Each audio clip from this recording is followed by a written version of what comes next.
Today on Fox News at 4, plans for a new transportation service hitting a roadblock. Now the guy behind it is considering leaving town. Why the proposal was shut down and what it could mean for entrepreneurs everywhere.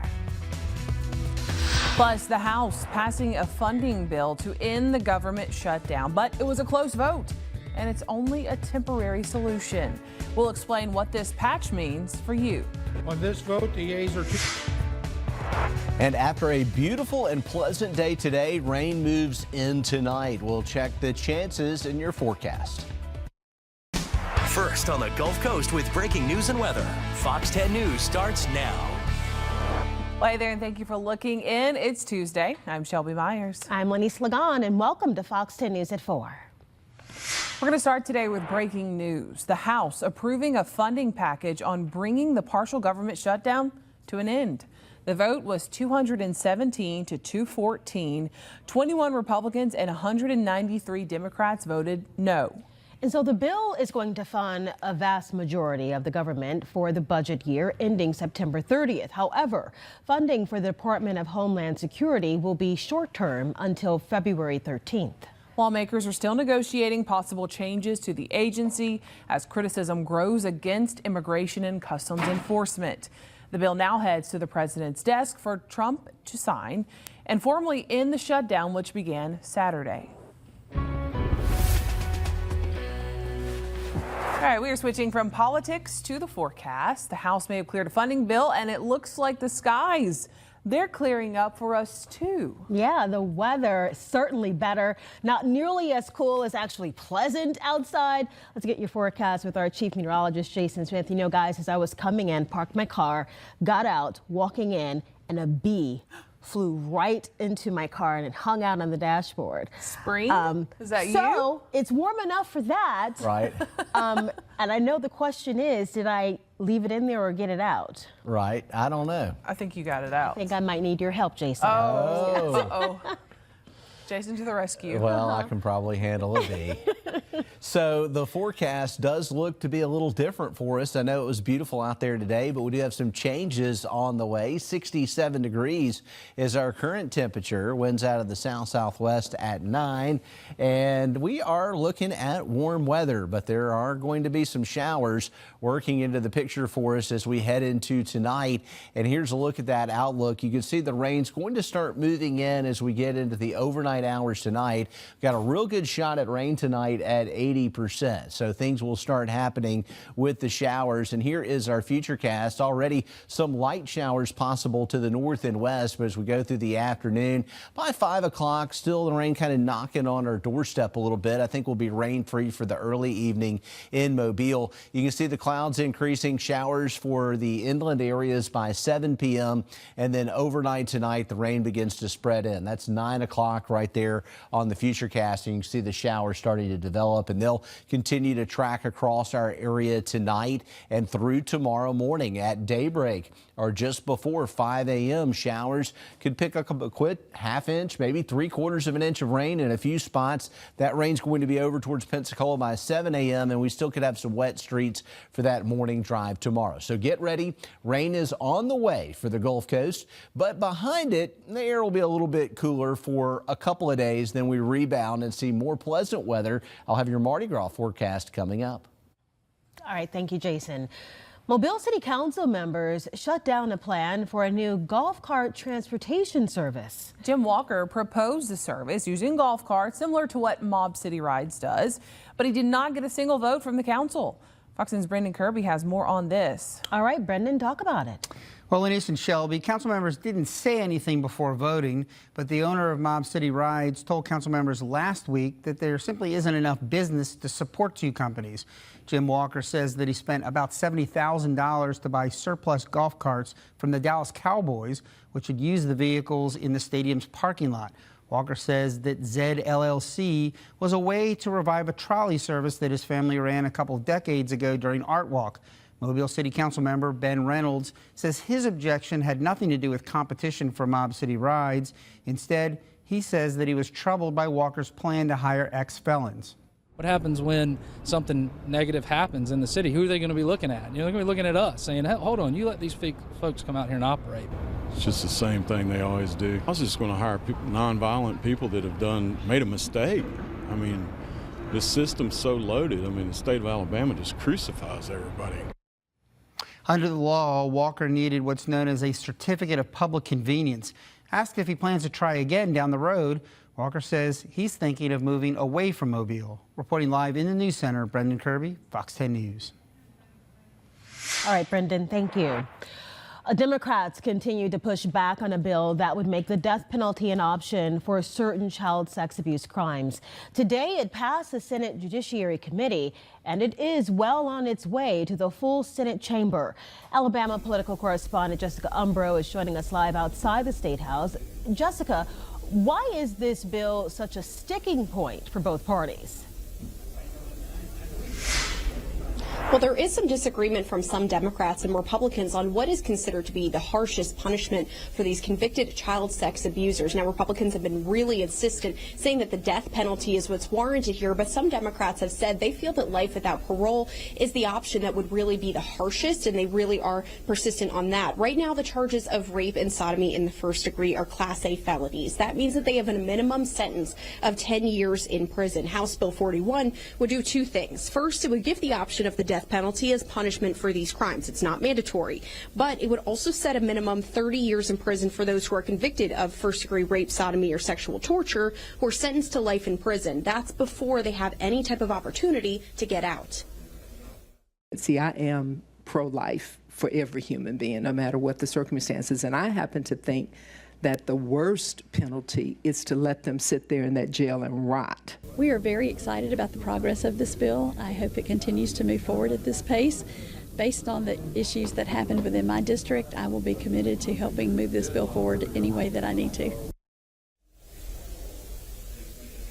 Now, I'm actually having to join you from inside the State House today. You probably noticed the background's a little bit different. That's because there were some technical issues. The House of Representatives actually were in recess for about 2 hours because they're little voting boxes. So where you see the yes, no's, abstains, that was broken. So they went into a recess. They came back around 3, and the Senate is still meeting. So it's certainly a late day here for a lot of lawmakers. We're not expecting to see House Bill 41 be in the Senate chamber today, but because it passed the Senate Judiciary Committee, we could see it at any point in the future. Live at the State House, Jessica Umbro, Fox 10 News. All right, Jessica, and I'm sure they'll get that worked out. House Bill 41 would take effect October 1st if it passes. However, it would not be able to be used on crimes that happened before that date. All right, check this out. Crews spending the day relocating a historic live oak tree in Point Clear. It's all part of construction for the new Point Clear Club. It'll be a private country club, which will feature a golf course, a clubhouse, and a pool, among other amenities. A unique part of the project includes moving 5 100-plus-year-old live oak trees from where the golf course will be built. Crews already moved one of the trees last week and got to work on moving the second one this afternoon. Developers say the trees are a part of history, so it was important to them to find a way to preserve it instead of just cutting them down. The history of these trees, they're 100, 125-year-old trees. Can't ever get them back in our lifetime. Could plant them this year and none of us would ever see them. So, I mean, it's really important to us to keep the history of these trees on property. And the video of them moving that tree behind him is pretty impressive. Coming up on Fox News at 5, we're going to tell you how they're doing this and when the Point Clear Club is expected to be finished. All right, taking a look out there right now with our Hampton Inn camera. Traffic is moving along well. Beautiful afternoon. We had a wonderfully sunny day across the area today, but we are looking at a pretty high volume of traffic going on in the area, but no major delays in Mobile. The Wallace Tunnel looks great. We do not see any problems on I-65 north and southbound. I-10 across the bay looking fine today. And checking out Pensacola, everything looks as it should. We've got a lot of traffic going on out there, especially as you get up here towards alternate 90 and down here near Gulf Breeze coming off the 3 Mile Bridge. Also, the Pensacola Bay Bridge looking good right now, and it looks fine on I-10. We'll have another update as we get closer to the 5 o'clock rush hour. Well, happening right now, Today Show host Savannah Guthrie is asking for prayers. The search for her mother continues. Yeah, such a bizarre and sad story that so many people are talking about. Yeah, she's 80 plus years of age, and You know, right now the search to find her is desperate. Absolutely. And investigators believe Nancy Guthrie was abducted from her Arizona home over the weekend. Police say time is of the essence, especially since Guthrie is without crucial daily medication. Let's go to Michael Yoshida. An urgent search for Nancy Guthrie, the 84-year-old mother of Today Show anchor Savannah Guthrie. It is our belief she was removed from that home against her will. The LA Times reporting authorities found blood inside Nancy Guthrie's Tucson home. That according to two law enforcement sources who were not authorized to discuss the case publicly. The report did not detail whose blood it was or where in the house it was found. But the Pima County Sheriff did say law enforcement found a, quote, very concerning scene, and that Guthrie is without crucial daily medications. We're racing the clock here. Her meds are important, and the family has told us 24 hours without those meds could be fatal. Nancy Guthrie was last seen by her family Saturday night. When she did not show up to church Sunday morning, relatives went to her home and then called 911 around noon to report her missing. Local and federal investigators are now part of the effort to find her. Community members also helping too. You know, I'm going to go do my part and see what I can find. If something happened to my mom, I don't want as many people out here trying to help me find her. Today Show anchor Savannah Guthrie, who traveled to Tucson, is posting about the search for her mother, writing on Instagram in part, "Raise your prayers with us and believe with us that she will be lifted by them in this very moment. We need you. Bring her home." Michael Yoshida reporting. Ahead on Fox News at 4, it's easy, convenient, and cost-effective. And while tempting, filing your taxes with the help of AI might not be the best way to go. I'll explain. Stay close for yourdaily.com. Also, some wild near-miss crashes underscore a crucial lesson. And a lightning-fast mouse on a wheel goes full sin and then viral. That'll be in today's Take a Look at This. But first, let's take a live look outside. Look at that beach, the waves hitting the shore, sunny skies on this Tuesday, which apparently for many employees is the most productive day of the working week. Here's your fun fact. An important story with more details and more angles. In depth with Sarah Wall, mornings at 9 on the People are using artificial intelligence more and more to help with everyday tasks at home and at work. If you're planning on using it to file your tax returns, though, some experts are warning against that, citing inaccuracy and privacy concerns.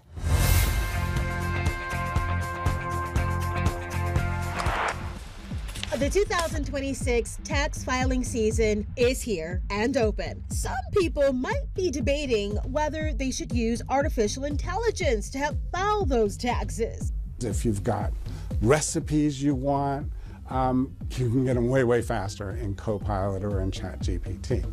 Now, with respect to taxes, that's a different story. Ed Jenkins, a professional of practice and accounting at Penn State University, is cautioning consumers that AI tools are more likely to make mistakes on returns. And to the untrained eye, it might be hard to catch them. Without the collective wisdom of the tax professional there to make sure it's right and to check everything, I'm not really comfortable that I can say there's a high success rate that an AI tool off the internet is going to be able to accurately, calculate your taxes. When it comes to your privacy, that might also be at risk, since most AI tools learn from interactions with other users. Jenkins raises concerns of the potential sharing of sensitive information. He's calling for regulations when using the tools to protect consumers.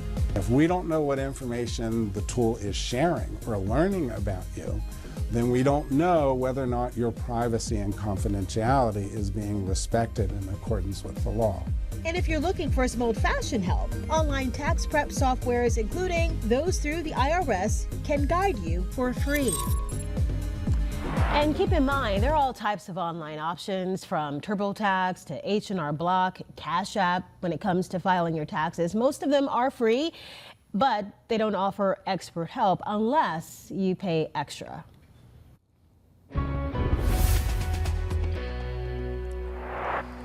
All right, taking a look downtown right now to the south. We've got blue skies in that direction, clouds back to the north and west. And you can't tell by looking at that shot here with our all-in Credit Union camera, but there are some rain showers that are on the way. They're already knocking on the doorstep of our inland areas. They're running into a little bit of dry air and a little bit more stable air initially, but it won't last much longer. It won't be long, and the showers should start to break out. The thicker clouds starting to pull into Clark County and Washington County. Still partly cloudy here in Mobile County. We've had a beautiful sunny day all the way across the Panhandle today. Fantastic temperatures, but these are the very initial light showers trying to move into Clark County, also into northwest Greene County, and more of this will happen overnight tonight, a lot of it while you're asleep, but I do expect some rain showers tomorrow. And checking it out by dinner time and into the mid to late evening, the showers will begin to spread into the area. They're going to be light initially, but I expect there to be plenty to track at 10 p.m. By midnight, showers throughout the area. The more significant rain will start to move in just before daybreak, and this is showing around 5 a.m. Pretty good band of rain from Leakesville to Jackson. And then at 10 a.m., still some leftover showers in the area. We are hopeful that the rest of the day tomorrow will be clear, but I expect you will wake up to wet streets and rain outside tomorrow morning. By the afternoon, we clear, and it will turn a little colder behind this front. It's just a temporary setback, and we'll be pretty close to where we are now with our temperatures again by the weekend. It's 65 degrees. Wonderful weather right now. We did hit 70 in Leakesville today. We've been a little warmer than that 65 earlier in Mobile. It's 68 in Gulf Shores right now and 68 in Evergreen. What a difference after being in the teens and low 20s over the weekend. Tomorrow morning's rain chance is 70%, mainly in the morning. A high of 60 degrees. It'll be colder behind that rain. And we'll have a couple of nights where we're going to get down around freezing, but 32 is tolerable compared to what we've seen. And 52, kind of struggling with our temperatures on Thursday, needing the heavier jackets again. But by Friday, we're back in the mid 60s. And look at the forecast. We've got a lot of Mardi Gras parades coming up, starting with the polka dots on your Thursday evening. And it looks like the weather's going to be very cooperative. And the main issue is that we don't want to have rain on the parades. And it looks like will be sunny through the weekend. The afternoons will be nice for the day parades, and the nights will be cool. And next week, we continue to hold that pattern with highs around 70 on Monday and Tuesday with only a few spotty showers. All right, Jason, thank you. A pair of nail-biting near misses caught on camera are reminding drivers that slow down and move over isn't just a catchy cautionary phrase. In many places, it is the law. Jeremy Roth has today's Take a Look at This. A pair of crazy caught-on-cam close calls underscore the perils of winter weather driving and how important it is to slow down and move over. In Tennessee, a highway patrol trooper had pulled over one speeding vehicle when another plowed into the parked patrol unit, nearly pinning the trooper between the stopped car and the guardrail. He was able to narrowly avoid serious injury, but the vehicles involved were in bad shape, a situation that might have been avoided if the driver had slowed down and moved over. In Nebraska, the state patrol says troopers were dealing with stranded motorists when an out-of-control car careened through the scene and struck the stopped vehicle, sending troopers diving for safety. No injuries were reported, and the patrol said slick conditions contributed to the incident, but still reminded viewers to slow down and move over. Are we seeing a pattern here? Hey, it keeps happening, so I'm going to keep on saying it. Over in rural Virginia, no amount of slowing down or moving over was enough to keep an escaped kangaroo from obstructing traffic, which begs the question, what in the Sam Hill is a kangaroo doing in rural Virginia? All right, get ready. A sequel in spring? Groundbreaking. We're talking about the latest trailer for this highly anticipated sequel, and your entertainment news next. Lexus of Mobile is proud to sponsor the Fox 10 Pledge of Allegiance.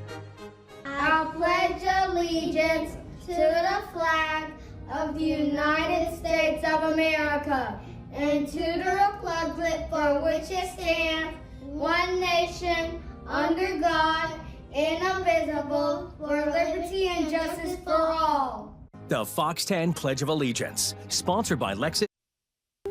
was talking about this morning with Lee. It is one of the most anticipated movies of the year. Yes, it is. A new trailer for The Devil Wears Prada 2 is now out. 20th Century Studios releasing the clip. Yeah, Devil Wears Prada was a huge hit when it first came out 20 years ago. I can't believe it was 20. It couldn't have been 20 years ago. The movie made more than $300 million at the box office globally. About half a dozen of the movie's biggest stars, including Meryl Streep, Emily Blunt, Anne Hathaway, they're going to reprise their roles. The movie's director, David Frankel, also is returning. So the new movie is following Meryl's character, the Runway magazine editor-in-chief, Miranda Presley, as she deals with the decline of print journalism. The Devil Wears Prada 2 coming out May 1st. So a good friend of mine, Allie, I'm shocked that it was 20 years ago because she must have been 10. But we're all going to go see it, and we've been sharing the clips. It's so funny. Have you seen the trailer? Have not seen the trailer. I'm talking about the eyebrows. Oh gosh, it's so iconic. There's so many one-liners from that movie that people use all the time. Memes made from this movie. It is just so funny. Anne Hathaway ages like fine wine. Right? I think it's going to be a hit. It is. I'm a huge fan of Emily Blunt. I just think she's so funny. So yes, we're all going to go see it when it comes out. Okay, that's a good one. Well, the life of Michael Jackson will soon be told in theaters. Lionsgate releasing the official trailer for Michael, the upcoming biopic about the life and legacy of the late pop icon. Yeah, it stars Michael's nephew, Jafar Jackson. He's portraying his uncle in this feature film debut, following his rise to fame, starting with the Jackson 5. It comes out in IMAX theaters April 24th. And he's the son, I believe, of Jermaine Jackson. I imagine that has to be hard. Being the nephew or taking on this role? Taking on this role. Big he shoes signed to up fill. for it. And of course, the love and just the larger than life performer he was, but also the controversy, especially towards the end. Yeah. He's been getting a lot of compliments for his portrayal, and especially for this being a debut. So, you know, he knew that when he took it on, right? And apparently he's killing it, so we'll see. I love a biopic, so I definitely will watch that one. All right, Netflix is taking viewers back to Hawkins. Okay, the streamer revealed the first teaser for Stranger Things, Tales from 85. It's an animated spin-off series of the fan favorite universe. Set in the winter of 1985, the story follows 11. Mike, Will, Dustin, Lucas, Max, they're all facing a new threat that is surfacing beneath the town. The series debuts April 23rd on Netflix. I am not so much of an animated person. Yeah. But, you know, so many people thought that there was going to be a secret season release, and I wonder if this is kind of... Did you think that? I didn't really. Yeah, I didn't There were a think lot that. of, like, it seemed like, what do you call them? Easter eggs that hinted towards another season or something coming, and I was like, okay, that's a little fishy, but I feel like it was all wrapped up. I love an animated flick, but I'm not going to see. I like when it's done, it's done. Don't drag it out. Yeah, I won't be watching that, I don't think. And I hate to say that because I love Stranger Things. I agree. But we're going to leave it there. Next up, we're going to dive into the big breaking stories we're working on for your most local news at 5. And then this. It's very common that patients don't know their cholesterol levels. Do you know your cholesterol numbers? A lot of people don't, and it could be putting your heart at risk. We're going to tell you why it's so important to get tested and the treatment options available to you next. Committed to you. This is Fox 10 News. Let's get you caught up with what we're working on for your most local news at 5. First, an urgent search continues for a Mobile County mother and her 2 children. What 911 call transcripts from a neighbor are revealing tonight. Yeah, plus Mobile County's top prosecutor is asking city council for help funding his office, while local leaders say they're frustrated. And then we're highlighting a young lineman who helped restore power to Dolphin Island. We're going to have those stories and more in about 30 minutes from now on Fox 10 News at 5. All right, let's take a look outside right now. We have partly cloudy to mostly cloudy skies. These gray skies you see off into the distance, that's a sign of things to come, which will be an increase in cloud cover and ultimately some showers. And taking a look at it here, we're going to see the potential as we look into the future of having some showers in the area as we head into tomorrow morning. Now, right now, if we take a look at our current situation, you can see a little bit of light rain trying to get into the area. And that's one of the cool things about the Fox 10 weather app. You can see not only where the rain is right now, but where it's going to be in the future. We expect it to be in our area tonight. Here's a look at our satellite radar picture. We do see the rain starting to move in from the northwest, and it's just about to slide into the forecast area now. If you're thinking ahead for Mardi Gras, we do have a parade this week on Thursday. And we've got another one Friday and another one Saturday, multiple parades Saturday as well as Sunday. So order of polka dots forecast for Thursday evening. And while we've got some rain moving into the area tonight and tomorrow morning, it will be gone in time for Thursday's parade. It'll be a little chilly for this one, 49 degrees on Thursday. Here's the forecast. Morning rain tomorrow. The rain comes in tonight. It'll be with us in the morning, but by mid-morning, if not lunchtime, we should be clearing off. Temperature around 60 degrees. Noticeably chilly on Thursday. We're going to take a little step back. Highs only in the low 50s and kind of some frosty nights in here. Lows down around freezing, but not frigid. We're not seeing problems with the pipes and that kind of thing. And it looks like we're going to be back into the mid 60s on Friday. As a whole, the morning lows dipping down briefly, then they'll get back above freezing by the weekend. So we're going to be closer to normal again by the weekend. We got a little taste of some nice weather today. It will come back, should be back by Friday, but tomorrow some showers, and it does look to be a little chilly as we head into Thursday. More on that in your complete forecast coming up. All right, this week, High-Q is back with the second round of matches. High school teams across Mobile County are battling it out in a knowledge challenge. The teams answered questions in history, math, geography, chemistry. The top 3 teams win cash for their schools and individual prizes. Cameron Taylor is this year's quiz master. Today's matches included Cottage Hill, Baker, McGill-Toolen, Satsuma, MGM, and VC Rain. McGill won the first, Satsuma the other. That competition ends in late March.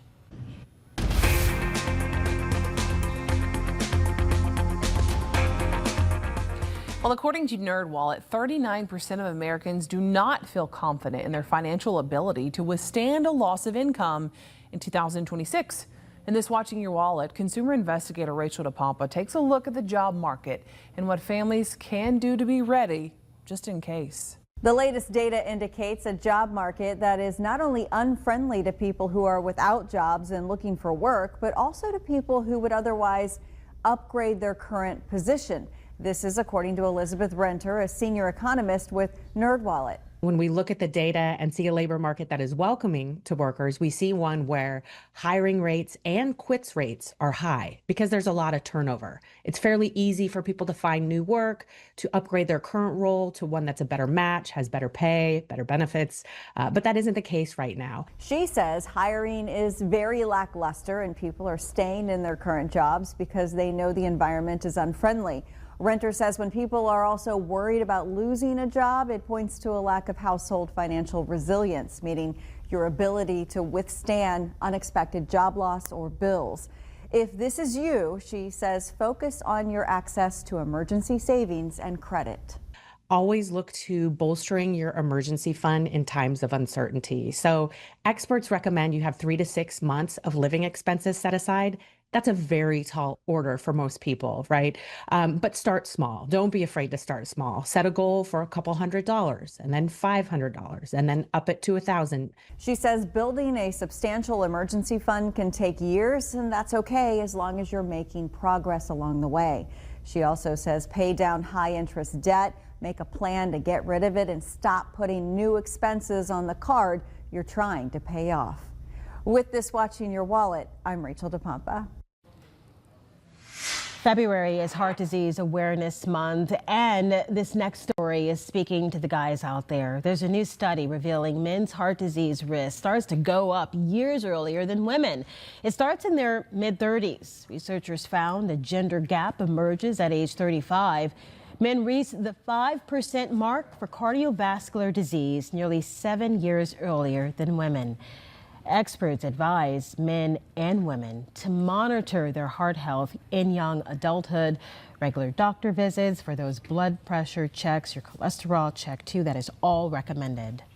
And speaking of blood pressure, a concerning new study reveals 4 out of 5 American adults with high blood pressure don't have the condition under control. That's 80% of Americans who are putting themselves at an increased risk for heart disease and dementia. That's according to the study. Researchers analyzed people with high blood pressure using Federal Health Survey data collected between 2021 and 2023.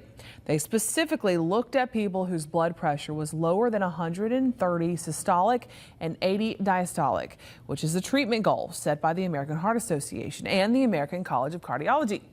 Results also showed that 3 of 5, or 61% of people with uncontrolled blood pressure are not taking medication that could help lower it. And circling back to cholesterol, there's a connection cholesterol has when it comes to the heart. Yeah, while necessary for health, excess levels of this waxy substance in the body can restrict blood flow to the heart and cause chest pain, heart attacks, or strokes. If diet and exercise are not helping lower levels enough, medication can come in. In your Health Minute now with Mandy Gaither, she's talking about the options. In the U.S., nearly 25 million adults aged 20 or older have total cholesterol levels that are considered high, and about 86 million in that age group have levels classified as borderline high. But since it doesn't often come with symptoms, you can only know your numbers by getting tested. It's very common that patients don't know their cholesterol levels. Dr. Lakshmi Mehta with The Ohio State University Wexner Medical Center says it's critical to know your cholesterol level in order to manage it and lower risk of cardiovascular disease while adopting a heart-healthy diet low in saturated fats. Exercising, losing weight, and quitting smoking can all help. Sometimes it's not enough and medication is needed. However, slightly more than half of U.S. adults who could benefit from cholesterol medicine are actually taking it. High levels of the cholesterol, especially the LDL cholesterol, is associated with developing plaque or blockages in your heart arteries or in your neck arteries, which can result in strokes. Mehta says that while most patients know that statin medications are the cornerstone treatment to lower cholesterol, not everyone can take them. And she says many don't know there are other options in both pill and injectable forms for those who are statin intolerant or need an extra line of defense. It's not just lowering the LDL number that's important. It goes beyond that. It's also that medications can stabilize plaque and slow the progression. For Health Minute, I'm Mandy Gaither. New officers joining Mobile and surrounding cities. Find out how these new recruits will affect your safety. Plus, hear their advice for the next class.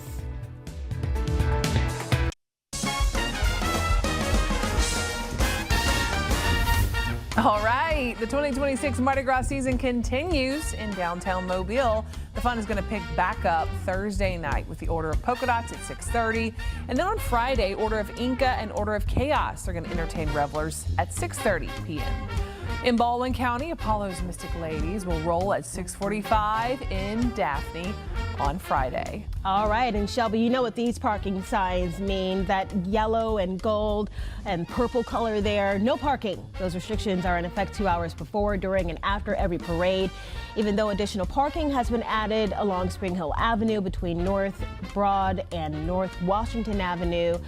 Remember, this is a no parking area and you will be towed if you're parked there. The vehicles will be taken to the temporary impound lot under the I-10 overpass on Water Street.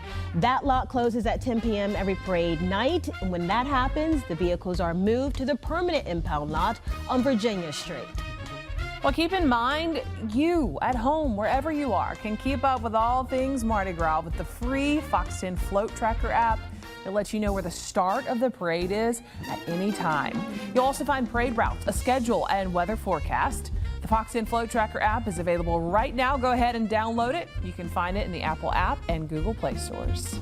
All right, and if you can't make it to the parade, Fox 10 has you covered. No, I'm not about to talk about the forecast. I leave that to Jason. But I do want to show you how you can look this up if you have a Roku, Fire Stick, or Apple TV. This is really easy, how you can access all of the content you need on the Fox 10 Gulfstream. So from your Roku, because that's what we've got pulled up here, I want you to go right to the home menu. If you don't have that app already downloaded, go down and do a quick search. Now, bear with me here. I think I'm going to use the dictation here. Gulfstream. There you go. So after you do that search for the app, open it up, download it if you don't have it already downloaded. Once you do that, open the app and look at all this content that you will have available there. Not just your Mardi Gras coverage, but also our Unwritten Legend story, your forecast. I'm going to kind of scroll down here and walk you through it. There's the forecast that we have listed going up through the tab. You can see we have news. We've got previous newscasts there, your Mardi Gras coverage, because that's what we're talking about. And look at the menu there. You can see your Mardi Gras related news. You can also see information about the carnival museums we have here, past parades, all of it. Just download the Fox 10 Gulfstream, and it's really easy to do so. I just walked you through it, and we'll have all your Mardi Gras coverage for you all the way up until Fat Tuesday.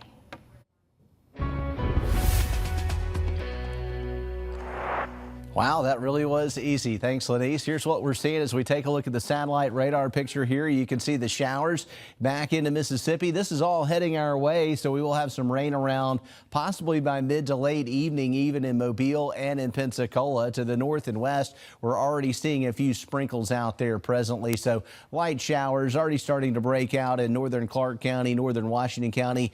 We finished out most of the day on a partly cloudy note, but some clouds starting to build in over Mobile County now. What a beautiful day across the Panhandle. Still a little bit of daylight left. Sunset's around 5:30, but the skies are turning gray to the north and west. There's that leading edge of these light showers. If you look at our legend here, when you get into the light green, that is really just glorified sprinkles right there. When you start to get into the darker greens and yellows, you can get some moderate rain. We'll eventually see that. The Futurecast is saying it will come in later, though. It looks like between now and dinner time and then into the late evening hours, it's mainly just going to be light rain for us in the area. This is 10 o'clock right here. What we are expecting is that after midnight, a band of rain will begin to drop into the inland parts of the area that could be a little more significant. It does look very wet around 5 a.m., so early morning travel will be affected by this. You can check out the latest with meteorologist Matt Barentine on Fox 10 News tomorrow morning.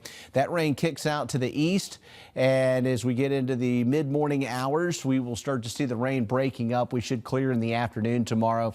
And beyond that, a brief cold spell and then back into the mild weather. So just a little bit of a quick shot of chilly air. We will be below freezing in places on Wednesday night and most of the area on Thursday night. The nights will be a little frosty. A high of only 52 on Thursday, and then we're right back to the 60s. 65 Friday, 68 Saturday, 70 on Sunday. Polka dots on Thursday, more parades Friday, Saturday, and Sunday. Great weather for that, and even into early next week. As we're getting into Mardi Gras season, we're also starting to see some milder weather. Could be back to 70 by Sunday, and Monday, 71 on Tuesday. All right, thank you, Jason. Help is on the way for Mobile Police. Nearly 24 new officers taking the oath to protect the community. Our Stephen Moody is explaining to you what this means for the department and also public safety locally. So help me God. Congratulations, Fast 79.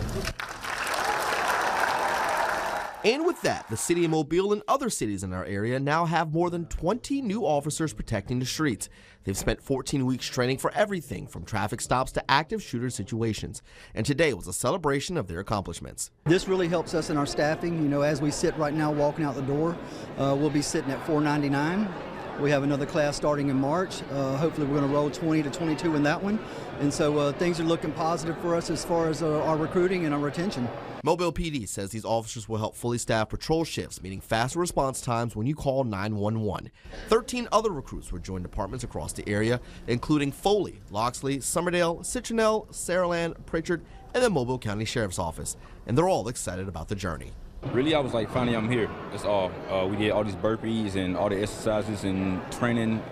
I thought I'd never get here, but I'm here, so I'm feeling blessed. You know, everything we did, there's a reason for it.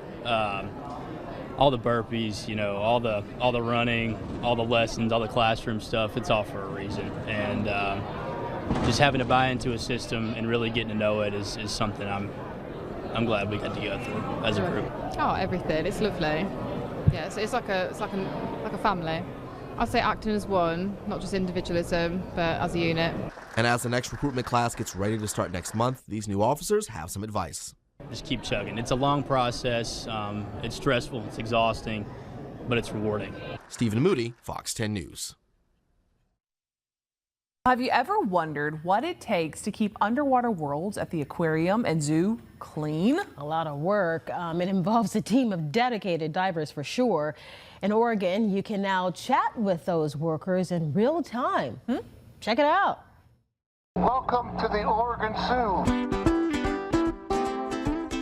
Here at the zoo, water is central to life, a habitat and a playground. Everything we're looking at here is native to the Northwest. And to keep these underwater worlds clean, our team is operating dives every day. These guys are diving in. Two divers will either be cleaning glass, they could be vacuuming, cleaning the walls of some of the algae. Micah Reese is the Oregon Zoo's dive safety officer. I grew up in south central Alabama, kind of landlocked and nowhere to really scuba dive. This is a hard wire to the surface. But now he's found his own ocean in Portland. And today he's suiting up alongside David Steinberg. We are about to get wet. One of the zoo's many longtime dive volunteers. Ready for the cold water, the pair drops in to the kelp forest habitat, packed with fish from the Pacific Northwest. This is a 16,000 gallon tank. The depth of it is about 23 feet.